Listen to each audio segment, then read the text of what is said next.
Hi hello नमस्कार मु आपण मानक स्वागत करुच्ची मो यूट्यूब चैनल को। आज आप को बार कहले बुधवार तेणु आईंसर तो प्रश्न उठुनी जेहेतु कार्तिक मास तेणु छतुरे ही काम चलाऊँ। फास्ट ये आम छतु को भलसे धोईकी भाजी देबू। ये हलदी पानी धुआ होची कारण सब जर्मस मरीजे। हलदी पानी धोईदेले कौन सब जहाँ धूली जहाँ थी सब बाहर जीव। एमती भी हलदी देहपाई भल। तापर ये भजा हम बहुत टेस्टी मत एबेठू लगे कौन पे आलू भजा होची। आलू भाजी सारापर छतु भजा हम भावुल एकाथर भजा भाजीदेव किंतु अलग अलग भाजीदे ही भल। ये छतु भाजी दौचु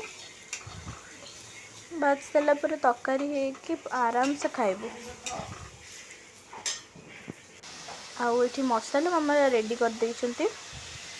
मसाला बटा हम ए मसाला जीव ग्राइंडर को माने मसाला पे बटा हम।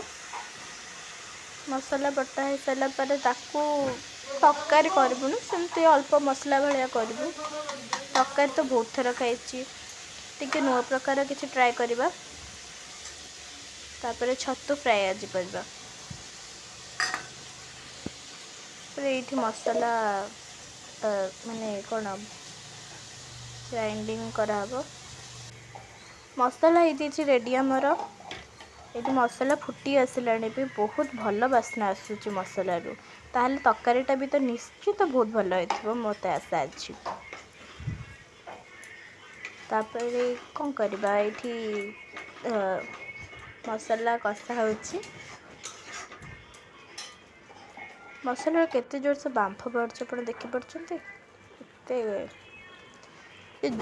मसला फुटुची। तापर ये आम छतु पकईदबा छतु पकईकि तरकारी रेडी हो जाइए।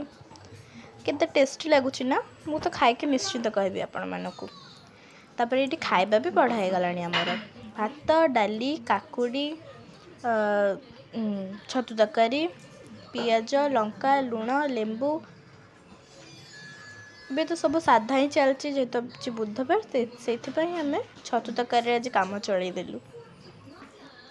बे तो मस जाक ही साधा ही हम। छतु तरकारी सीरियसली बहुत टेस्टी होता। मो भाई को तो बहुत भल लगुच। आपण मैंने वीडियो भी देखिपे मो भाई केते खुशी रे खाऊची।